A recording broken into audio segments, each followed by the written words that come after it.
remember there was a time when polyester was considered really fashionable and cool. In the same way, having a quartz watch was, do you think they were looking to embrace it, or? I think they were terrified, really. I think they were terrified of this. But it cost 450,000 yen, which you could have bought a car with that, Yeah, basically. so that's... So it was very expensive. Serious people were predicting that we would be colonizing the moon. Yes. And people believed that. Yeah. And here we are sitting in the late 19th century, you and me. Not on the moon. Not on the moon. Last time I looked. Yeah. If you just had an automatic movement in your watch, you were sort of king of the world. It was an ETA, said the 7750, that's sort of been made by a kind of chimpanzee or something like that. If you were to get a quartz watch today, what would you get? Hello and welcome to the Luxury Dispatch, the podcast that reveals the refined and the rare items and stories that makes up the luxury industry. I'm Tom Chamberlain, and today we're going to be talking about how in the 1970s, the Swiss watch industry, that Doric column of the luxury world, was very nearly brought to an absolute and irreversible close. It is, of course, the Quartz Crisis. This topic requires some scholarly conversation, so I've turned once again to my friend, the Herodotus of horology, Nick Foulkes. Nick. You can't argue with that, can you? You can't argue with that. I can't say how long I spent over that one. No, but it's brilliant, But I mean, I forget which is the Doric and the Ionic and the Corinthian. Doric is the strongest of the columns. Okay, Corinthian is the most decorated. Yes. Very good. And the entablature? I think, to be honest, I think every column name would work for the watch industry because I think the watch industry allows itself to kind of be both decorative, strong. Yes, but I think it's interesting because it's always talking about pillars in marketing as well. I hate that. Well, quite. So it's much better. You go into a marketing meeting and you say, I know you've got pillars, but which ones do you have? And then they talk about verticals. What's the one that's kind of slightly Bombay? You know the one. Oh, we need Mo. Yeah, we need Mo. That's for another episode. The Copulatorium, yes. Exactly. Okay, anyway, back to business. So, the Quartz Crisis. I think there needs to be a little bit of background on why Switzerland had so much control over the industry in the first place. My understanding is that World War II was quite a big contributor to that. Yes. And then come the 60s, obviously technology was racing away. There was the space race. Everyone was trying to make new things, more accurate things. There was all sorts going on with science, technology. So the natural progression of that, I guess, with timekeeping was what happened with the quartz clock, which at the time, the first one was sort of the size of a fridge.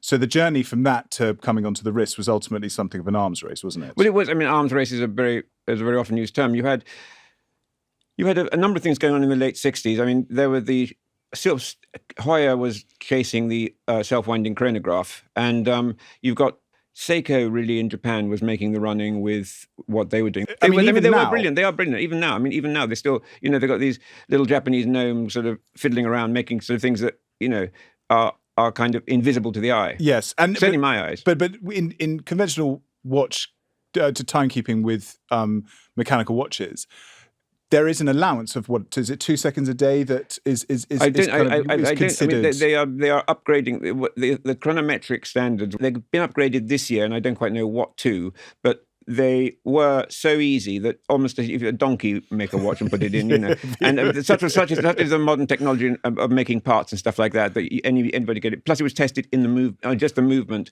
not the case, not the strap.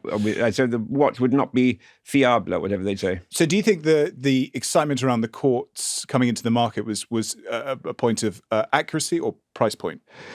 It was hugely expensive to start with. Okay. And hugely, because it was a novelty. The Shah of Iran put himself down. The pulsar, we'll get on to the pulsar time computer and tell you about the Shah.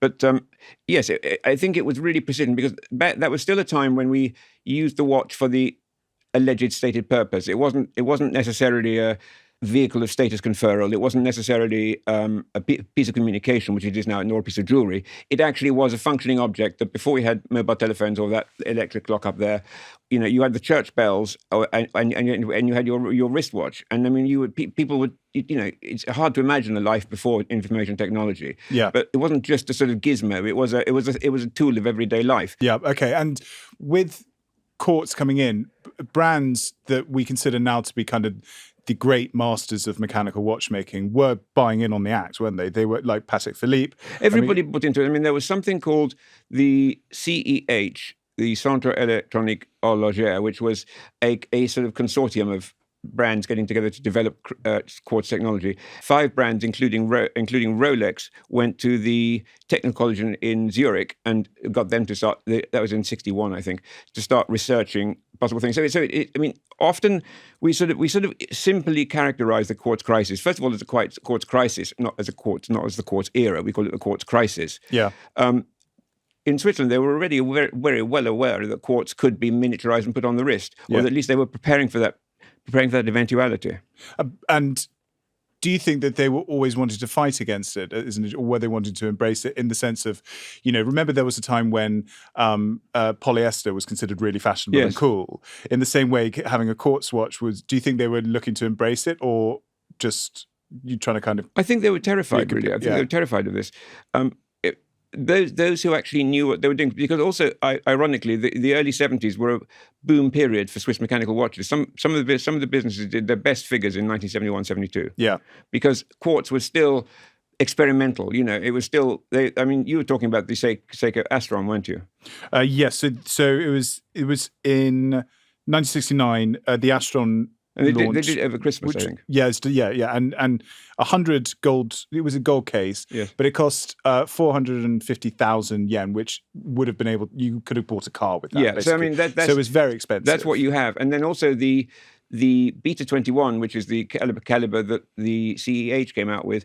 I don't know enough about these things to be sure, but it was a sort of hybrid. So it sort of had It sort of had a bit of mechanical watchmaking in there, and a big battery and the quartz regulator, and so it was a watchmaker's way of doing it rather than a kind of technical, if you understand, a sort of high tech way of doing it. So, well, that was part of the journey for the quartz crisis, wasn't it? Is that a lot of the original makers were making the watches that looked like watches and that were analog, yes, with quartz movements, rather than what would come later, which was the digital.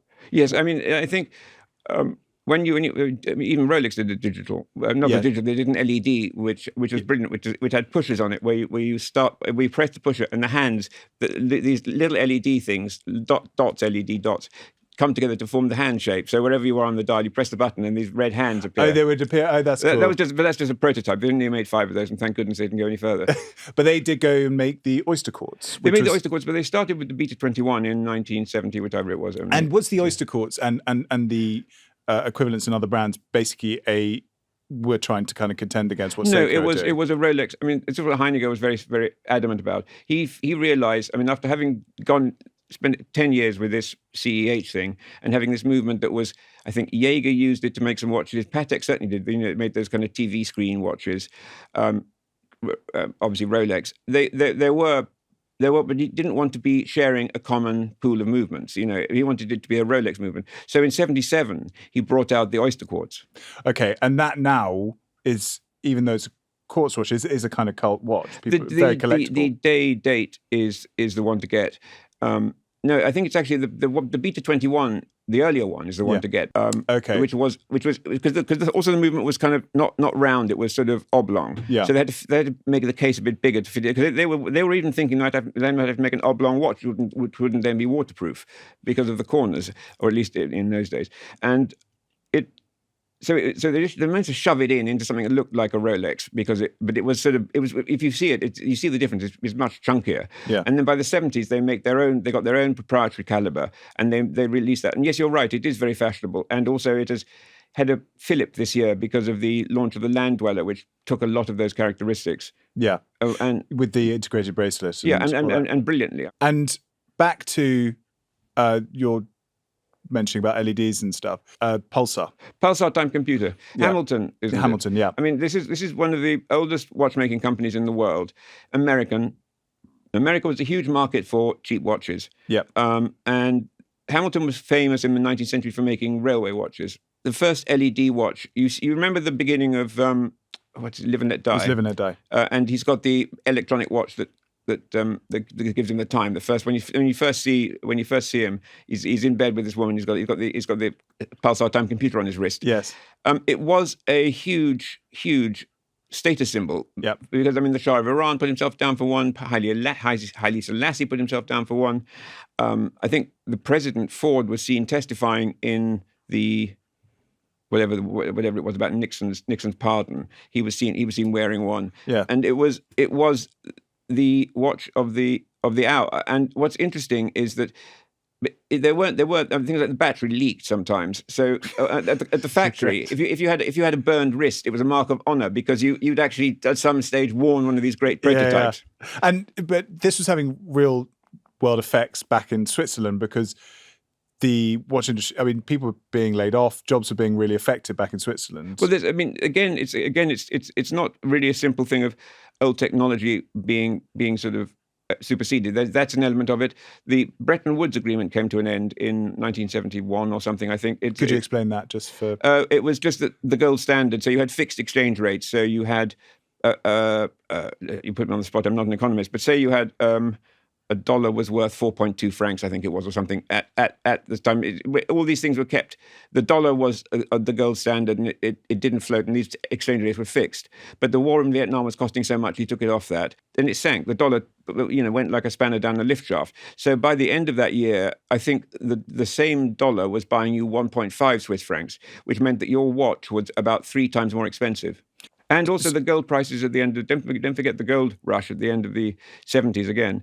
The prices, not unlike now, were going sky high. Yeah. So that again was is another thing to bear in mind for their costs. But also the speed at which Seiko was growing, because by 1977, Seiko was the largest producer of watches by sort of revenue. So it was $700 million Yes. on a production of 18 million watches. And so they were bringing in a huge amount of money. I mean, do you think people cared less about the prestige of owning a watch at the time? I mean, what was really pushing people to buy Quartz rather than... Because it was new, and because... Yeah. And don't forget, it's like having white goods. You upgrade them from time to time. Watches weren't so much of a thing as they are, which was great, because I was buying old watches when I was a kid, just wearing them, and then I'd bin them when they stopped, Yeah. No, I mean, I think it's slightly more difficult than that. I think it's that people wanted the latest thing, but also it became very rapidly, the price tumbled. I mean, from being sort of, there was one that was $5,000 or something. They tumbled, and then it became a race to the bottom, which is what favored those who had stuck with mechanical watchmaking, which wasn't very many. It became everyday technology because it'd be easily replicated. Yeah. You didn't need to be have trained to do a sort of grand sonnery or something like that, because you could just change the battery. Change the battery and you're done. So you actually have heel bars so you have heel bars and watch repairs. Yeah. Which meaning watch repairs meaning could you mend my tourbillon for me, please? Yeah. And I don't think that's going to happen in Piccadilly Circus. Yes. No, that guy's actually quite good. Yeah, he is good. Yeah. He's the exception that proves the rule. Yes, and the guys in Westfield are very good as well. Yes, yes, I've heard that. Max uses them as his go-to. This is after-sales service department. Yeah, very good. Because I know that certainly at the time, things like the synthesizer and just new, modern variants of old things. So obviously the synthesizer with the piano, and I just sort of wondered whether with that everybody being kind of obsessed with new and sort of cutting edge, sci-fi was becoming a whole new thing. The 70s was when Marvel was coming out, superheroes. We were going to be living on the moon, don't forget. Yeah. There was a song by the 3 Degrees in the French Connection, the first one. There's the 3 Degrees are singing in a bar where the Popeye doll goes in. Yeah. And they're singing, everybody's going to live on the moon, everybody's going to go to the moon. And I mean, this was a real thing. I mean, serious people were predicting that we would be colonizing the moon. Yes. And people believed that. Yeah. And here we are sitting in the late 19th century, you and me. Not on the moon. Not on the moon. Last time I looked. Yeah. So I think that there was a sort of faith in technology. I mean, there were such scientific advances being made that they were going to eradicate disease, for example. Yes. All disease.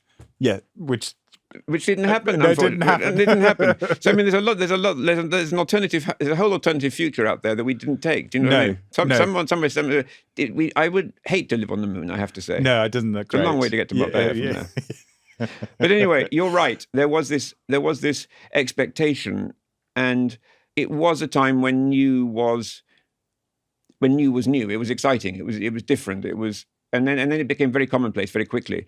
And what you had in both Rolex and Patek were bosses who were slightly different in their approaches. Heinegger felt that there would always be a market they would make the mechanical watch as good as they could, because there would always be a market for it. Patek Philippe worked from the assumption that there would always be people wanting to buy expensive collectible things, and they would make them. And they came up with two different calibers, mechanical. Everybody else was investing in quartz like crazy, trying to beat the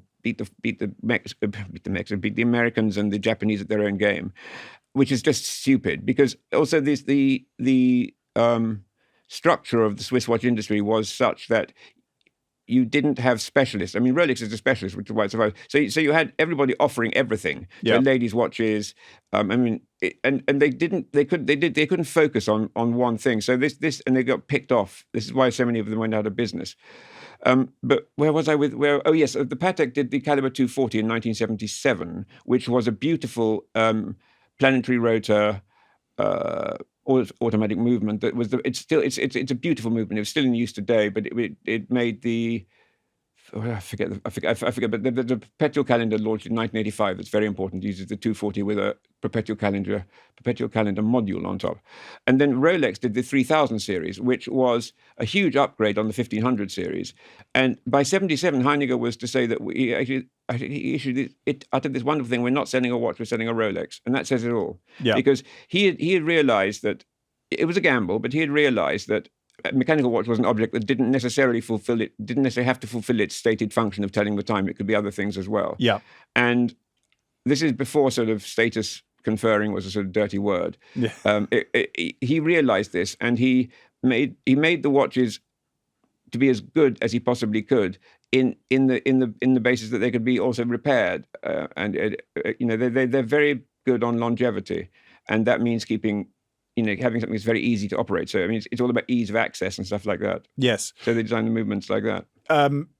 But nevertheless, the expectation was that Japan was basically going to put the Swiss watch industry out of business. Japan was going to eat the world at that time. If you remember, you're too young to remember, but there was the Japanese were buying up all the luxury goods they could find in Paris. They were just buying the world, and they were going to conquer the world. And even until the early 90s, there was a spate of films about the sort of the strength of the Japanese in the movie industry and things like that. And then suddenly they went into stagnation for a generation. But so the Japanese were a really dominant force. There was much of a stereotype as the oil-rich Arab of the 70s. The Japanese are coming quickly, and they hired Japanese-speaking shop assistants and stuff like that, and they would bust them around to shop. And they treated Europe like a sort of shopping mall, basically. Yeah, I think what I'm trying to establish is a sense that there was a genuine jeopardy. Jeopardy, I think many people thought that it was over. Yes. I mean, you have a lost generation. People, I mean, there would be classes of 1, 2, or 3 people. There's a whole generation of watchmakers that basically don't exist. Yeah. I mean, now that's very different. But I remember when I started writing about watches in the early 90s. Was it the 80s? I can't remember anyway. But maybe in the late 87 is when you started. Yeah. So then let's go with that. But then you still had. Then if you just had an automatic movement in your watch, you were sort of king of the world. It was an ETA, said the 7750 that's been made by a kind of chimpanzee or something like that. So it's like being apprenticed to a coachwork builder for horse and carriage. You know what I mean? Yeah. So you had very interesting people like François Paul Jean. Frank Muller, who was these slightly eccentric characters who had a real passion. I mean, for F.P. Jean, it's 18th century watchmaking, and same sort of route for Frank. Actually, he was a restorer and repairer of old watches, and then he went on to become the master of complications. And I mean, he was like the Richard Mille of his day. Yeah. But they were the exceptions. But they were placed quite well when the pendulum swung back after a very long time. Their eccentricity suddenly became mainstream. They didn't move. It's just tastes moved. Well, also, this is probably a good time to bring in the person who kind of made the pendulum start to swing the other way, which was Nicholas Hayek. Nicholas Hayek, yes, he's a genius. I mean, he didn't care for me very much. But I can't. That cannot be true. No. He would tell me, Mr. Foulkes, I'm better known than the president of Switzerland. People cross the road to shake my hand and congratulate me on me. And I said, that's wonderful, Mr. Hayek. But we'll get to the end of this story, and people might understand why. Well, because he was brought in. He was a management consultant. He was a management consultant. I mean, he was basically brought in because the Swiss watch industry, which had been massively backed by a lot of. There were at least 5 Swiss banks who basically But just piled money into the and also the dividends from watch companies were really high. Okay, well that that explains a lot. No. I mean, it was sort of. Do you want to go in at 7%, or some people were getting 18%? Okay. So I mean, so there was a lot of. There was impetus. But it's also a much broader thing than just it's the new technology coming in and everybody else. It's much more nuanced than that.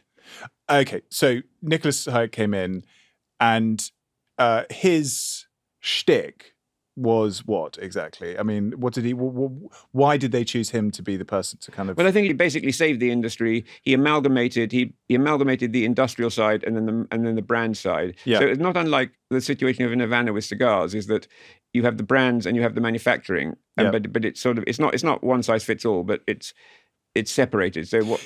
But that was the same year that Citizen created the Exceed Gold, which was at the time the world's thinnest watch. And then Seiko released a watch the same year, which was about as double as thin, twice as thin, sorry. What's the one that I think Frank Sinatra wore and broke? That was the Delirium 4, which was 0.98 millimeters, which, as you say, didn't last because that I think remains the world's thinnest ever watch. Yes. And so as Switzerland might, or the Swiss watch industry might, they were struggling to keep up with whatever, and any gauntlet they threw down, Japan was like, right. No, this is what's interesting about Patek and Rolex, and that's why there's a reason why they're Patek and Rolex today, is that they decided that they weren't going to compete. Yeah, they started. I mean, it's been a bit of a mixed metaphor, but they were playing a different game, and they would choose the field upon which those battles were fought. So they said they didn't say we'll let them have hyper accuracy, but they were not in competition with them, or not only insofar as you're going for that piece of sort of human real estate you want to put on the wrist. You're competing for the man's wrist, but you're having a totally different proposition. Not based on accuracy, but not based entirely on precision, rather. Okay, so when Hayek was trying to conceive of the solution to this problem, he came up with this idea of the Delirium Vulgare. It used plastic to keep costs low, and the problem he had was that Tomco had gone to the bank so many times that they were like, we won't back you on this one. But Hayek then was like, you know what, I'm going to go speak to the banks and they'll back me. And they did. And then it was released not as the Delirium Vulgare, but as the Swatch watch. And so this would be 1983. What's interesting about that is they used the base plate was the case back of the watch. Yes. Exactly. And so it was all an operation of trying to make the watch as sort of cost effective, I guess, as possible. And it was sort of an overnight success, wasn't it? Yeah, I mean, the Swatch is a phenomenon. It that totally changed the market. There was a retro feel to many of them, but it was everywhere. Suddenly it had sort of changed the game. And I mean, he joking aside, he really was a genius, and he really did save the low end. The low end had basically disappeared, but he saved a lot of the industrial capacity by doing things like that. Well, that was the interesting thing, is that the Swiss watch industry, which is regarded today certainly as a kind of high price point industry, was preserved, I guess, by a low cost item. I think that, you know, the emergence of the Swatch was, as you say, as a phenomenon, kind of started bringing the Swiss watch industry out of its sort of slump. But ultimately, the ingenuity of mechanical watchmaking needed to kind of be the proof of the pudding to keep it going. I think that would be. I think they don't still survive off the back of Swatch watch. I think it was also the high end of it. If you look at Patek, for example, it was the Caliber 89. That was 1989. I think it was Max Schuler was the creative. He was a director. He went to Philip Stern in 1980 and said, "How are we going to celebrate the 150th anniversary?" And instead of saying, and he said, I said, I'm going to suggest we make the greatest, most complicated pocket watch ever, which is basically a 19th century solution to a 20th century problem. Yeah. And instead of telling him to fuck off out of his office, Phillips and said, yes, go ahead and do it. And so he had this team of 4 people making effectively what was a sort of 19th century watch. And then it came out this grand, the most complicated watch in the world at the time. Then you see things like Blancpain coming on with Beaver, for example. Jean-Claude Beaver is also a very important part of this. He is. I mean, he's a very important man in many ways, not least in that he sort of got this intuitive sort of gift for seeing he sees stuff other people can't. So they bought the brand for 20,000 Swiss francs or something, I think like that. Because Blancpain is in theory the oldest of the brands. It's older than Vacheron Constantin, but it had a break. It had a break. They all had a break, apart from Vacheron. I think Vacheron is the only one that continuously. I think so. Went on. Yes. That was owned by Sheikh Yamani at one point. Wait, Vacheron or Blancpain? Vacheron. Yeah. Okay. So I mean, you've got also these other players coming in. Like Akram Oj bought into Tag. It was Hoyer before, and then it became Technique Avant-Garde Hoyer. Yeah. Let's go back to Beaver. Yeah. So what did he do that was particularly important for the revival of the industry? He bought Blancpain, which was a brand. I mean, it did the 50 Fathoms, which was a very good diving watch that was roughly coeval with the Submariner. He was great friends actually with Jean Array, the marketing director at Rolex. But what Jean-Claude did was he made it into a brand of complications. So he did these 6 complications, the 6 sort of pillars of it, the 6 Doric, Ionic, Corinthian, whatever. Come full circle. He did these, and then he made because Blancpain had been sleeping during the Quartz era, or had fallen to sleep before the Quartz era, he was able to say, there has never been a Quartz Blancpain and there never will be. And this was the sort of rallying cry. It was, and he was amazing. He would take his awful. I mean, I wouldn't have wanted to work for him in those days. He took his team running at sort of 5 a.m, and then he said, Mr.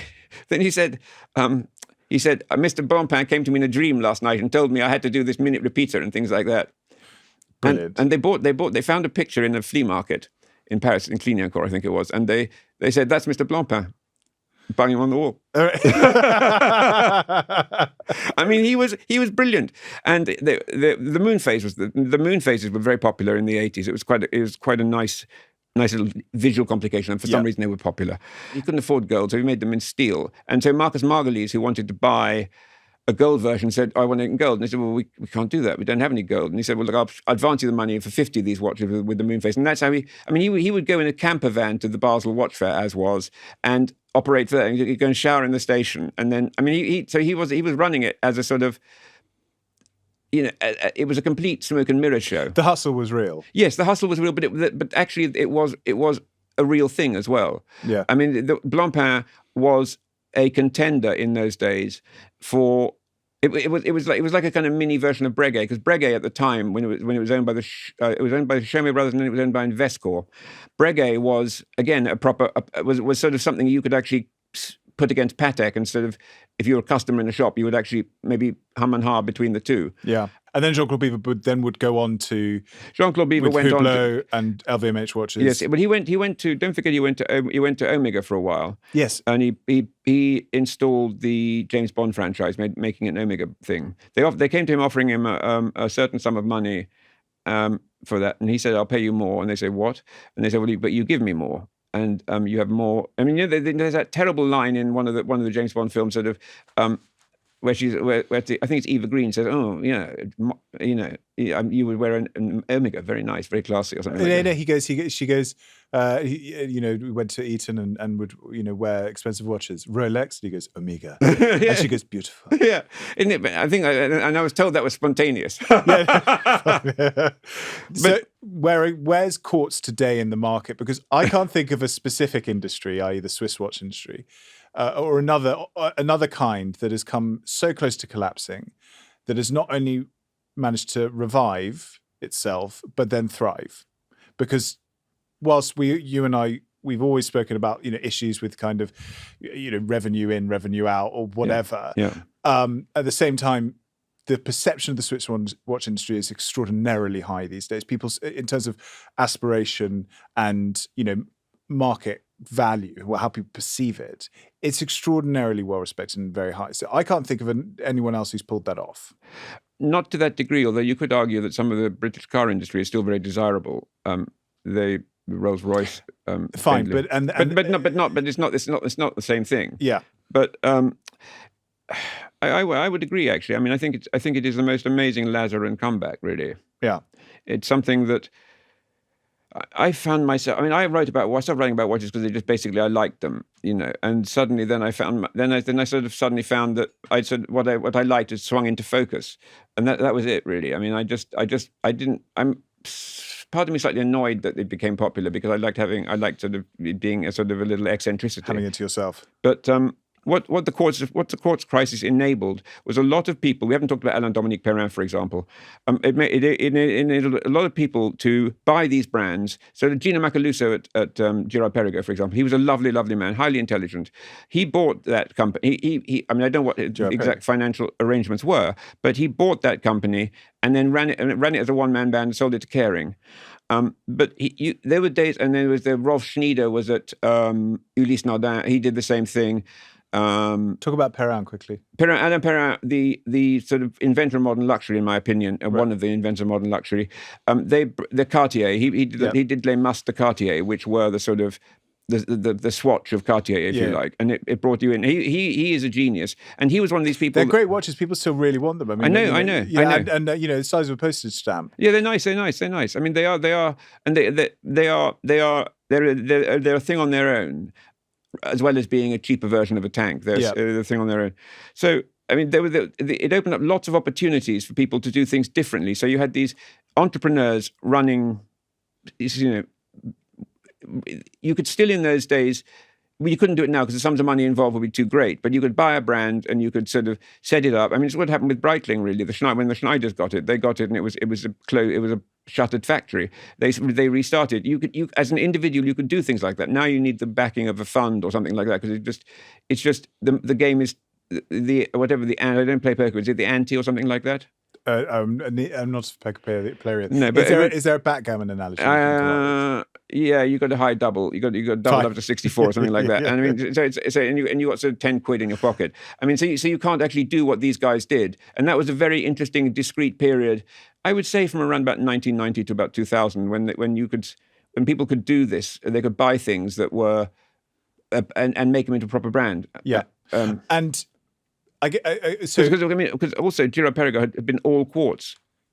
They actually set the standard of VPH as well. But do you think that if it wasn't these sort of conglomerates that were taking over, do you think they would end up having the budgets to create? Because I know that you'll try and avoid admitting to this, but I know that you get excited about a brand new style of minute repeater or those small details that watch fans are just really drawn to, and you love that. But a lot of the time, it's always a gamble to create things like that. And so, do you think that by having these conglomerates, by having these sort of the sort of bureaucracy behind watchmakers, do you think if they weren't there, watchmakers wouldn't have time to create and push the boundaries a bit? Well, I think you're right. I mean, I'm being deliberately romantic about these things. I mean, I think it has become a business, and you need to apply business practices to it. Yeah. My thing is that you have to balance that with what it is you're doing, and I mean, all these smart, young, clever marketing people say, we're not selling watches, we're selling a story. Well, of course he's selling a fucking story, but you're also selling watches. Yeah. And they have, and I mean, we all buy into this sort of thing it's almost abstract, all that stuff, the minute repeaters and the carry-ons and the whatever it is. But I mean, yes, I still get very excited by that, and I think that those are kind of, I hate to say marketing exercises, but in a way they are, because they are something, you see that and then you'll buy that one because you've seen that one being a brilliant. I mean, Vacheron doing this very well. Patek did it already in 89 with the Caliber 89. They did it again with the Star Caliber at the year 2000. So they've sort of done that. And now now Vacheron is doing it with the La Quête du Temps, whatever it's called. I mean, my. By the way, I should just, for anyone watching, Nick is fluent at French, and so whenever he sort of pretends like he can't say the French word, Yeah, well, we gloss over my lack of linguistic facility with the language of Voltaire and Rousseau, and continue with You mean Rousseau? Cockney slang. Yeah, where you say, yeah, I mean, no, they wouldn't, because they're lost leaders, but they are also, they're the watch industry at its most distilled, in that nobody needs it. Yes, and I mean, brands like Van Cleef and Arpels are sort of, still today really pushing the boat up for those sorts of things. Yeah, Van Cleef. Yeah, Van Cleef do. I mean, no, do you mean Vacheron? No, I'm saying Van Cleef do. I mean, Van Cleef is brilliant. Van Cleef do amazing. Van Cleef do amazing things. The birds on the all of that stuff. They are show-stopping. They are not for the wrist, but they are show-stopping. No, there was one for the wrist, which was I felt very sorry for all the. I feel very sorry because when Nicholas Boss was running it, very hands-on. I felt sorry for the other watch brands, because the other watch brands, have the men tinkering away, making a sort of minute repeater, chronograph, split second, blah, blah, blah, blah, moon phase accurate to 20 million years or whatever it is. And then he comes along with a gold watch shaped like a carp. And then everybody just looks at that. Yeah, and then everybody kissing on a bench or something like that. Yeah. It's sort of, that means it's 12 o'clock. Yeah. And that's kissing out. In Paris, there's kissing out. I know. It's so good. And they're brilliant, but they are brilliant. They are horologically brilliant. Yes. Because and again, that is taking it's another way of taking the story of the watch to its other thing. It is a piece of entertainment. Yes. So look at this. You press a button and they kiss, or you press a button and the bird flies away. It is amazing, that thing. So I think where we could round things up is ultimately by saying that the Quartz Crisis might have been scary, but we are delighted about the fact that they came out the other end, because ultimately we are so enthralled by this world, which for a long time has not been about just telling time.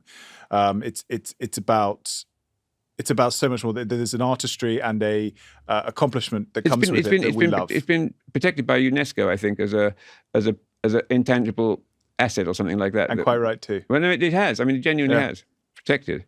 But if you were to get a Quartz watch today, what would you get? Well, if I had to have anything, I'd have the Rolex, the Beta 21. Okay. But there is also Denison are quite nice, I think, for example. Yes, they are. They are really nice. And actually. What's great about Denison? And a really good price point. Great price point, individual looking thing. Yep. And it's got the aesthetic in it, but it's also, that's a watch where you don't need it to be. The mechanic. I mean, it's ironic because it's more accurate than the mechanical watch, but you don't. But it's not about the machinery; it's about the look. And there, it's quite happy. It's like women's watches condescendingly used to be just battery operated, because of course the makers were mainly men, and they thought that women were incapable of operating a wristwatch, so they just slot a battery and off you go. And that is what the Denison is.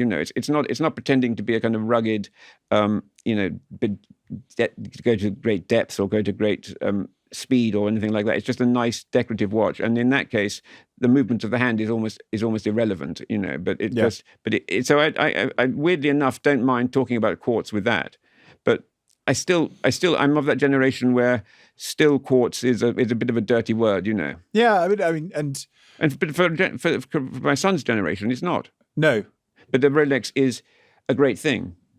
Which we established very well in the Submariner episode. Yeah. And so I'm thrilled you're back. And thank you very much again for coming, hopefully educating the listener in a particular period of time that they may not have known about, and may not have asked to know about. No, but I hope you make sense of my ramblings, because it is fairly sort of, it's like a Virginia Woolf novel. Do you know what I mean? You sort of James Joyce. Yeah, it's not James Joyce. I go for Virginia Woolf because it's even more scatty, But we are delighted to have you here. Thank you, Nick. I remain Tom Chamberlain, and this has been The Luxury Dispatch, the podcast that tells you all the stories you didn't realise you wanted to know and answers all the questions you are yet to ask. Please do like, subscribe, and if you have any comments, we look forward to reading them. Agree, disagree, suggest other topics you'd like to hear us cover. No review will go unread. Thank you for listening.